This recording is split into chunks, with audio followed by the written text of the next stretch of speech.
And welcome to my YouTube channel. और जैसा कि आप सबको पता है कि हम लोग ने ये सीरीज़ स्टार्ट किया है जिसमें क्लास 10th हिस्ट्री की जो एनसीईआरटी है हम लोग उसको कवर करने का प्रयास कर रहे हैं। और इसी क्रम में हमने कल देखा था कंजर्वेटिव के बारे में, उनके क्या विचार हैं। और उसके बाद हमने एक क्रांतिकारी को देखा था जिनका नाम था जोसेफ मैज़नी। ठीक है, तो उदारवादी और रूढ़िवादी, मैज़नी, इन सब को हमने अपने पिछली वीडियोज़ में पढ़ा था। वो सब वीडियोज़ अगर आपने नहीं देखा है तो प्लीज़ जा कर के वो सारे वीडियोज़ देखिएगा। और आई होप कि आपके बोर्ड एग्ज़ाम में ये सारे वीडियोज़ काफ़ी हेल्पफुल रहेंगे। और इसी क्रम में चलिए हम वीडियो को आगे बढ़ाते हैं। जो हमारा अगला टॉपिक है वो है the age of revolutions from 1830 to 1848। ठीक है, तो 1830 से लेकर के 1848 के बीच क्या क्या क्रांतियाँ होती हैं यूरोप में, वो सब हम इस वीडियो में देखने का प्रयास करेंगे। और आप लोगों से रिक्वेस्ट है कि किताब आप लोग अपने पास ज़रूर रखें और उसको जो भी हम पढ़ा रहे हैं उसको लाइन बाय लाइन अपने बुक से आप देखते रहें। ठीक है, तो चलिए टाइम न गंवाते हुए हम अपना वीडियो स्टार्ट करते हैं। तो the age of revolutions 1830 to 1848। As conservative regimes tried to consolidate their power। तो जैसा कि रूढ़िवादियों ने क्या किया, अपनी सत्ता को कंसोलिडेट करना चाहा। ठीक है, यानी उनका जो शासन है उसको उन लोगों ने एकजुट करना चाहा, कंसोलिडेट करना चाहा रूढ़िवादियों ने। तो क्या हुआ, liberalism and nationalism came to be increasingly associated with revolution. तो जो उदारवाद और जो राष्ट्रवाद था, ये दोनों संकल्पनाएं एकजुट होकर के क्या करती हैं, यूरोप के बहुत सारे क्षेत्रों में क्रांति के रूप में उभर करके सामने आती हैं। तो वो एरियाज कौन कौन से थे, इटली, जर्मन स्टेट और ऑटोमन अम्पायर। तो इन एरियाज़ में जो उदारवादी हैं और राष्ट्रवादी थे, ये लोग जो है वो रूढ़िवादियों के विरोध में एकजुट होते हैं। यहाँ पर जो ऑटोमन अम्पायर है, हम आपको बता दें कि आगे चल के यही आपका तुर्की देश के रूप में सामने आता है। यहाँ पर मुस्लिमों का शासन रहता है और यहाँ की जो ज़्यादातर जनता होती है वो नॉन मुस्लिम होती है, तो अक्सर वहाँ पे कॉन्फ्लिक्ट होते रहते हैं। तो इन सारे एरियाज़ में ये लोग क्या करते हैं, रूढ़िवादियों का विरोध करते हैं। और दिया है आयरलैंड में, पोलैंड में भी। These revolutions were led by the liberal nationalists belonging to the educated middle class elite। तो ये जो क्रांतियाँ इनके द्वारा की गईं, उसका जो मार्गदर्शन किया वो किसने किया, उदारवादियों ने, राष्ट्रवादियों ने, जो क्या थे, पढ़े लिखे थे, एजुकेटेड मिडिल क्लास एलिट, यानी मध्य वर्ग में ये लोग क्या थे, पढ़े लिखे लोग थे। इन लोगों ने क्रांति को लीड किया अगेंस्ट रूढ़िवादियों के, कंजर्वेटिव के। एमंग हुम वेयर प्रोफेसर्स। तो इन मिडिल क्लास में कौन कौन थे, प्रोफेसर थे, स्कूल के टीचर थे, क्लर्क थे, member of the commercial middle classes, यानी जो औद्योगिकरण के नाते जो वाणिज्य वर्ग, व्यापारी वर्ग उभर करके सामने आया था, वो सब इस मिडिल क्लास में आते थे। और इन सब ने मिल करके रूढ़िवादियों के खिलाफ जो है वो क्रांति को सपोर्ट किया। The first upheaval took place in France in July 1830। तो जो पहली क्रांति हुई, जो पहला उथल पुथल मचा फ्रांस में, वो कब हुआ, जुलाई 1830 में। इसी को हम जुलाई क्रांति के नाम से भी जानते हैं। The Bourbon kings who had been restored to power during the conservative reaction after 1815। तो जैसा कि हमने आपको बताया था 1815 में जब नेपोलियन हार जाता है तो सत्ता पर कौन आ जाते हैं, रूढ़िवादी आ जाते हैं। तो 1830 आते आते क्या होता है कि उन रूढ़िवादियों का विरोध किया जाता है। और 1815 में रूढ़िवादियों ने जो बर्बन राजाओं को, बर्बन वंश को सत्ता पर स्थापित किया था, उनको क्या किया गया, were now overthrown by liberal revolutionary. उनको गद्दी से हटा दिया गया इन राष्ट्रवादियों के द्वारा, उदारवादियों के द्वारा। Who installed a constitutional monarchy with Louis Philippe. और इन लोगों ने क्या किया, एक संवैधानिक राजतंत्र बनाया और लुई फिलिप नाम के व्यक्ति को इन लोगों ने गद्दी पर बैठा दिया, उदारवादियों ने। ठीक है, आगे एक सेंटेंस दिया है, ये एग्जाम में पूछता है कि इस सेंटेंस का मतलब क्या है। तो ये सेंटेंस बोला था ड्यूक मैटरनिक ने, जो आपका ट्रीटी ऑफ वियना करवाता है 1815 में। ये वो कौन था? मैटरनिक, रूढ़िवादी था। तो उसने कहा व्हेन फ्रांस स्नीजेस, यानी जब फ्रांस को छींक आती है, the rest of Europe catches cold. तो क्या होता है? बाकी के यूरोप के क्षेत्र को सर्दी लग जाती है। कहने का मतलब ड्यूक मैटरनिक क्या कहना चाहता है कि यूरोप के क्षेत्रों में फ्रांस का जो दबदबा है वो इतना ज़्यादा है कि जो भी सामाजिक और राजनैतिक परिवर्तन फ्रांस में होते हैं उसका असर हमें यूरोप के बाकी क्षेत्रों में देखने को मिलता है। ठीक है, तो इस सेंटेंस का ये मतलब, इसको ध्यान रखिएगा। द जुलाई रेवोल्यूशन, यानी जो 1830 में हुआ जुलाई क्रांति, sparked an uprising in Brussels. ठीक है, which led to Belgium breaking away from the United Kingdom of the Netherlands. तो इसने क्या किया? बेल्जियम और नीदरलैंड को अलग कर दिया। जो जुलाई की क्रांति हुई उसमें क्या हुआ था? बेल्जियम और नीदरलैंड जो है वो अलग हो गए। आपने इसके पहले वीडियो में देखा था ना कि फ्रांस के चारों तरफ राज्यों को स्थापित किया गया था ताकि आने वाले समय में फ्रांस अपना एक्सपेंशन ना कर सके। तो वही कह रहे हैं कि जो जुलाई क्रांति हुई उसमें बेल्जियम और नीदरलैंड जो है वो आपस में अलग हो जाते हैं।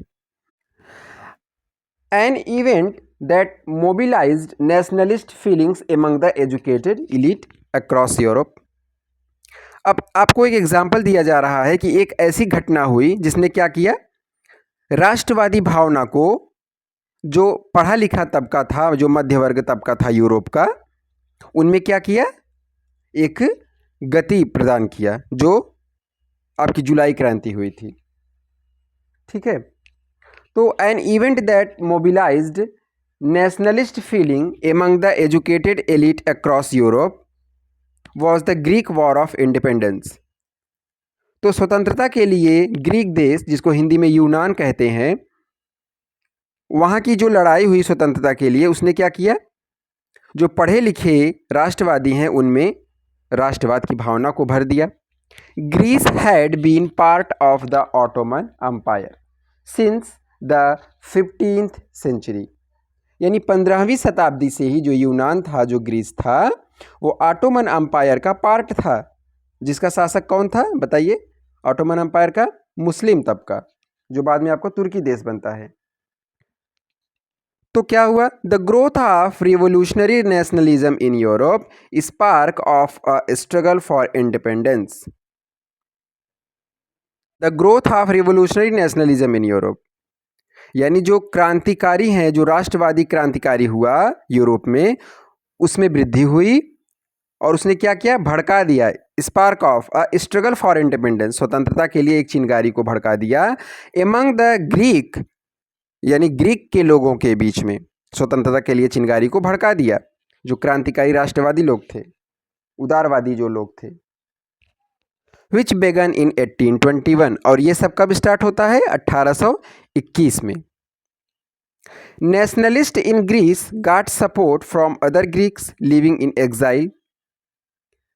तो हुआ क्या था? ग्रीक के जो पहले के क्रांतिकारी हैं उनको एग्जाइल कर दिया गया था, देश से निकाला कर दिया गया था। लेकिन जब उन्होंने सुना कि हमारे जो यूनान के भाई हैं वो लोग क्रांति कर रहे हैं, तो जो निर्वासित लोग थे उन लोगों ने भी अपने भाई का सपोर्ट किया क्रांति में। And also from many west Europeans, और जो पश्चिम यूरोपीय क्षेत्र के लोग हैं उन लोगों ने भी यूनान का मदद किया। Who had sympathise for ancient Greek culture. ठीक है, तो जो पश्चिम यूरोप के लोग हैं उनका ग्रीक की सभ्यता को बहुत ज़्यादा सहानुभूति प्राप्त हुआ इन लोगों को।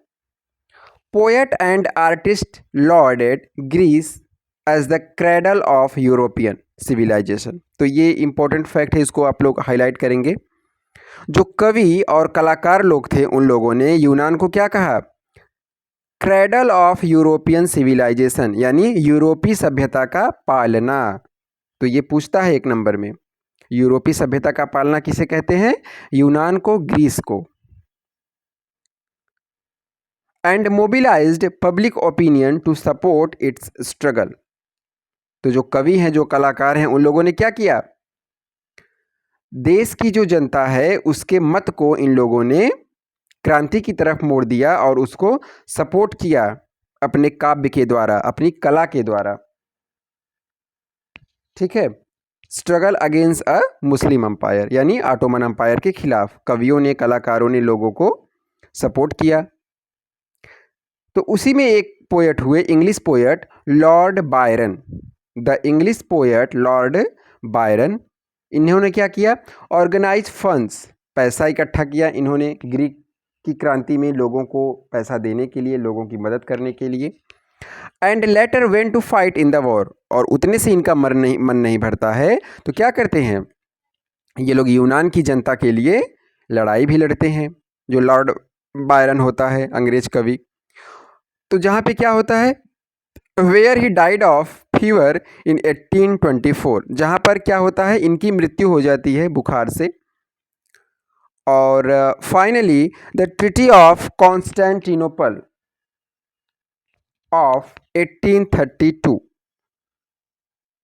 तो 1832 में एक संधि होती है जिसको कहते हैं ट्रीटी ऑफ कॉन्स्टेंटिनोपल, हिंदी में कहते हैं कुस्तुनतुनिया का समझौता। तो उसका रिजल्ट क्या निकला, जो संधि हुई, जो समझौता हुआ, ग्रीक को एक स्वतंत्र राष्ट्र की पहचान प्राप्त हो गई। तो इसको हाईलाइट कर लेंगे आप लोग। जो ट्रीटी ऑफ कॉन्स्टेंटिनोपल है 1832 में हुआ था, वो क्यों हुआ था, ग्रीस को एक स्वतंत्र राष्ट्र का दर्जा प्रदान करने के लिए। ठीक है, अब हमारा जो अगला टॉपिक है वो है the romantic imagination and national feeling. यहाँ पर आपको क्या बताया जा रहा है कि सिर्फ युद्ध और लड़ाइयों के द्वारा ही राष्ट्रवाद की भावना को नहीं जगाया जा सकता, हमें कल्चर, लोकगीत, भाषा, साहित्य, इन सब का भी सहारा लेना चाहिए और लोगों में राष्ट्रवाद की भावना को भरना चाहिए। यही आपको यहाँ पर इस टॉपिक में बताया गया है इस शीर्षक के अंतर्गत। तो आइए देखते हैं। The development of nationalism did not come about only through war and territorial expansion. कह रहे हैं कि जो राष्ट्रवाद का विकास है वो क्या है, सिर्फ लड़ाइयों के द्वारा, या किसी भी क्षेत्र को आप लड़ाई करके जीत लोगे तो उसके द्वारा राष्ट्रवाद का सिर्फ विकास नहीं किया जा सकता। तो और कैसे हो सकता है, culture played an important role in creating the idea of the nation. तो जो कल्चर है, जो संस्कृति है, वो भी महत्वपूर्ण भूमिका निभाती है राष्ट्र के निर्माण में। आर्ट एंड पोएट्री, यानी कला और कविताओं के द्वारा, कहानियों के द्वारा, म्यूजिक के द्वारा, संगीत के द्वारा क्या होता है, आप नेशनलिस्ट फीलिंग को सेव कर सकते हैं, यानी राष्ट्रवादी भावनाओं को आप निर्मित कर सकते हैं कला के द्वारा, साहित्य के द्वारा, कहानियों के द्वारा, संगीत के द्वारा। इसके द्वारा भी आप देश की जनता को एक साथ जोड़ सकते हैं। हमेशा आपको युद्ध लड़ाइयों का सहारा लेना सही नहीं है। ठीक है, तो let us look at romanticism, a cultural movement which sought to develop a particular form of nationalist sentiment. तो कह रहे हैं कि आइए ऐसे ही रोमांचवादी चीज़ों के बारे में हम देखते हैं जिन्होंने क्या किया, नेशनलिस्ट सेंटिमेंट, राष्ट्रवादी भावना को गति प्रदान किया। तो romantic artist and poet generally criticise the glorification of reason and science. तो जो रोमांचवादी कवि कलाकार हुए वो लोग क्या करते थे, तर्क वितर्क को और विज्ञान का खंडन करते थे। ये लोग किसको सपोर्ट करते हैं, कला को, साहित्य को, संस्कृति को, भाषा को, संगीत को, इनको। तो इन लोगों ने तर्क वितर्क और विज्ञान का खंडन किया। And focus instead on emotions, भावनाओं पर इन लोगों ने ज़्यादा जोर दिया कि लोगों को भावनात्मक तरीके से जोड़िए। इंट्यूशन एंड मिस्टिकल फीलिंग्स, ठीक है, तो वही चीज़ कि एक अंतः चेतना के द्वारा, एक फीलिंग के द्वारा इनको आप आपस में जोड़ सकते हैं। ज़रूरी नहीं है कि आप हर बार युद्ध का ही सहारा लें या लड़ाई का ही सहारा लें, देश को जीतें बार बार। तो their effort was to create a sense of a share collective heritage. तो ये जो रोमांचवादी कवि हैं इनका क्या मकसद था, लोगों के अंदर एक समान विरासत की भावना का विकास करना, कि लोगों के अंदर ये भावना आ जाए कि जो हमारी संस्कृति है, जो हमारा कल्चर है वो एक है, हमारा जो ऐतिहासिक बैकग्राउंड है वो एक है, हम लोग एक मिट्टी से आते हैं, हम लोग भाई भाई हैं, ठीक है। तो इस तरीके से राष्ट्रवाद की भावना का विकास इन लोगों ने किया। A common cultural past as the basis of a nation. सही बात है। लोगों के अंदर अगर आप राष्ट्रवाद की भावना को भरना चाहते हैं तो पहले आपको उन्हें ये बताना पड़ेगा कि उनका जो इतिहास रहा है वो सेम रहा है, उनकी संस्कृति सेम रही है। इससे उनके अंदर एक दूसरे के प्रति और उनके देश के प्रति क्या होता है, प्रेम उमड़ करके सामने आता है। इससे उनका लगाव बढ़ता है उनके देश के साथ। तो ऐसे ही आपके एक रोमांचवादी जर्मन फिलोसफर हैं जिनका नाम है जॉन गॉटफ्रीड हर्डर। तो इन्होंने क्या क्या क्लेम किया, the true German culture was to be discovered among the common people. तो जो वास्तविक जर्मन संस्कृति है, अगर आप उसको देखना चाहते हैं तो आप वहाँ के आम जनता के पास जाइए। तो कॉमन पीपल को क्या बोलते हैं जर्मन लैंग्वेज में, डास वॉक। इसको हाईलाइट कर लेंगे आप लोग, डास वॉक, इसको कहेंगे कॉमन पीपल, जर्मन के कॉमन पीपल। तो अगर आप जर्मन संस्कृति को समझना चाहते हैं, देखना चाहते हैं, तो आप वहाँ के कॉमन पीपल से मिलिए। It was through folk songs, folk poetry and folk dance that the true spirit of the nation was popularise. तो जो राष्ट्रवाद की भावना है आप उसको कैसे भर सकते हैं, फोक सॉन्ग के द्वारा, यानी जो देसी गाने होते हैं वहाँ के, लोकगीत होता है, लोक कविताएँ होती हैं, ठीक है। जैसे यूपी में बिरहा वगैरह चलता है, इस तरीके का जो लोकल म्यूजिक तरीका है, ठीक है। और जो फोक डांस यानी जो लोकल नाच गाने का तरीका है, अपने यहाँ पे कथक है यूपी का। तो इस तरीके से आप उसके द्वारा राष्ट्रवाद की भावना को भर सकते हैं, उसको पॉपुलराइज कर सकते हैं।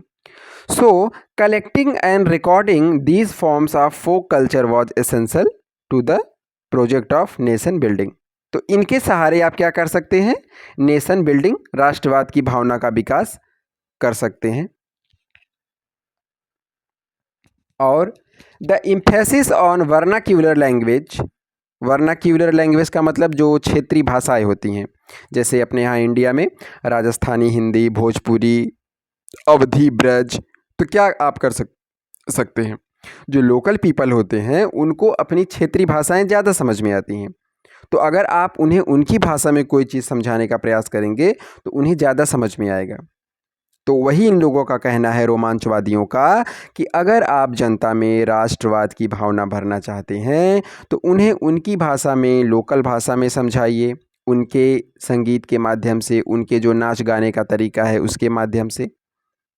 And the collection of local folklore was not just to recover an ancient national spirit, but also to carry the modern nationalist message to large audience who were mostly illiterate। कहने का मतलब कि बहुत सारी जनता ऐसी थी जो क्या थी, अनपढ़ थी, पढ़ी लिखी नहीं थी। तो आप उनमें राष्ट्रवाद की भावना को कैसे भरेंगे, उनकी भाषा में, उनकी प्राचीन संस्कृति को उन्हें बता करके, ठीक है, उनके कल्चर को, उनके संगीत के माध्यम से, क्योंकि वो जनता क्या है, बहुत ज़्यादा पढ़ी लिखी नहीं थी।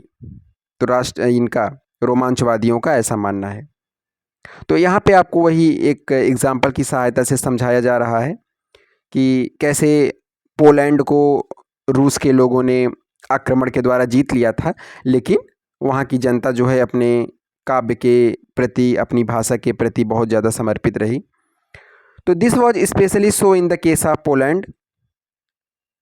तो जो पोलैंड था, which has been partition at the end of the 18th century. तो 18वीं शताब्दी ख़त्म होते होते, यानी 1780 1790 के आसपास क्या हुआ, जो पोलैंड है उसको रसिया, प्रूसिया और ऑस्ट्रिया के द्वारा डिवाइड कर दिया गया, बांट दिया गया। Even though Poland no longer is hostage as an independent territory. तो क्या हुआ, भले ही जो पोलैंड है वो एक राष्ट्र के रूप में अस्तित्व में नहीं बना रहा, लेकिन national feelings were kept alive. लेकिन जो राष्ट्रवाद की भावना है वो वहाँ के लोगों में जिंदा रही। कैसे, थ्रू म्यूज़िक एंड लैंग्वेज, वहाँ के संगीत के माध्यम से और वहाँ की भाषा के माध्यम से। कैरोल कुरपिंस्की फॉर एग्जाम्पल, इन्होंने क्या किया, एक व्यक्ति हुए वहाँ पर, celebrated the national struggle through his opera and music. तो कैरोल कोरपेंस्की ने क्या किया, उन्होंने जो राष्ट्रवादी संघर्ष चल रहा था पोलैंड में, उसको अपने ओपेरा, एक संगीत का तरीका होता है, ओपेरा के द्वारा, म्यूज़िक के द्वारा उन्होंने सेलिब्रेट किया, अपने युद्ध संघर्षों को मनाया जश्न के तौर पर। Turning folk dances like the polonaise and mazurka into nationalist symbols, और उन्होंने क्या किया, उनका जो म्यूज़िक का तरीका था पोलेनाइज और मजूरका, इसको इन्होंने राष्ट्रवाद के प्रतीक के रूप में जोड़ दिया। इसको आप लोग हाईलाइट कर लीजिएगा, पोलोनाइज, मजूरका, ठीक है, ये सब क्या होता है, एक प्रकार का संगीत होता है, एक फोक डांस है, ठीक है, तो इसको आप लोग हाईलाइट कर लेंगे। तो इसको इन लोगों ने क्या किया, एक राष्ट्रवाद के प्रतीक के रूप में प्रस्तुत किया, कैरोल कोरपेंस्की ने। आगे देखिए, तो आगे कह रहे हैं जो रोमांचवादी लोग हैं कि भाषा भी बहुत ज़्यादा इम्पोर्टेंट रोल अदा करता है। Language too played an important role in developing nationalist sentiments, भाषा के द्वारा भी आप क्या कर सकते हैं, राष्ट्रवादी भावना का विकास लोगों के मध्य कर सकते हैं। तो वही फिर से पोलैंड का एग्जाम्पल लेके आपको समझाया जा रहा है। आफ्टर रशियन ऑक्यूपेशन, यानी जब रसिया ने पोलैंड पर अधिग्रहण कर लिया, उसको कब्जे में ले लिया, the Polish language was force out of schools. तो क्या हुआ, उन लोगों ने कहा कि अब आप लोग पोलिश भाषा का प्रयोग नहीं करेंगे, and the Russian language was impose everywhere, और रशियन के द्वारा क्या किया गया, उनकी भाषा को पोलैंड के लोगों पर थोप दिया गया। तो इन 1831 क्या हुआ, N armed rebellion against Russian rule took place. तो 1831 में जो पोलैंड के लोग होते हैं, वो लोग सशस्त्र विद्रोह करते हैं रूस के खिलाफ। लेकिन क्या हुआ, विच वॉज अल्टीमेटली क्रस्ड, लेकिन रूस के लोगों के द्वारा पोलैंड के जो सशस्त्र विद्रोह हुए उसको कुचल दिया गया, यानी रूस के लोग जीत गए फिर से। Following this many member of the clergy in Poland, clergy कौन होता है बताइए, पादरी लोग, जो फ्रांस में पहले दर्जे के लोग थे समाज में। तो उन लोगों ने क्या किया, पोलैंड में many member of the clergy in Poland began to use language as a weapon of national resistance, यानी उन लोगों ने कहा कि हम लोग अपनी भाषा का प्रयोग करना नहीं छोड़ेंगे, उसको एक हथियार के तौर पे यूज किया रूस के खिलाफ, रूस के लोगों के खिलाफ। Polish was used for church gathering, और ये लोग जब चर्च में इकट्ठा होते थे तो वहाँ पे पोलिश भाषा का प्रयोग करते थे। एंड ऑल रिलीजियस इंस्ट्रक्शंस, और जो भी धार्मिक निर्देश पादरियों के द्वारा, बिशप्स के द्वारा दिया जाता था, वो पोलिश भाषा में दिया जाता था। तो परिणामतः क्या हुआ, as a result a large number of priest and bishop were put in jail. तो रूसी लोगों ने क्या किया, इनको जेल में डाल दिया, और sent to Siberia by the Russian authority as a punishment for their refusal to preach in Russian. या तो इनको साइबेरिया भेज दिया गया कि भाई आप हमारी बात को नहीं मान रहे हैं, आप बार बार पोलिश भाषा का प्रयोग कर रहे हैं, तो सज़ा के तौर पर इनको साइबेरिया भेज दिया गया पादरियों को।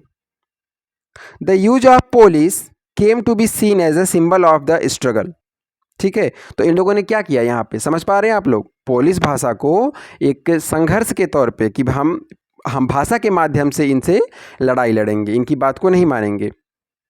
तो राष्ट्रवादी रोमांचवादी कवियों का तो यही मानना है ना कि आप भाषा के माध्यम से, कला के माध्यम से, संस्कृति के माध्यम से युद्ध लड़ सकते हैं।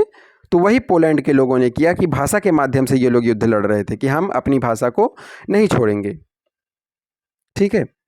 तो आज ये वीडियो हम लोग यहीं रखते हैं, लगभग 24-25 मिनट का हो गया है, बाकी का हम लोग अगले वीडियो में देखेंगे। तो फ्रेंड्स, अगर आपको वीडियो अच्छा लगता है तो प्लीज़ लाइक, शेयर, सब्सक्राइब, और कमेंट में भी आप लोग बता सकते हैं, ठीक है। अगर आप लोगों को फ़ायदा हो रहा है वीडियो से तो प्लीज़ कमेंट में भी आप लोग बता सकते हैं, और बाकी के स्टूडेंट्स के साथ आप लोग वीडियो को शेयर करते रहिएगा ताकि आपके बोर्ड एग्ज़ाम में बाकी के लोग भी इसको रिवाइज़ कर सकें, ठीक है। Thank you so much.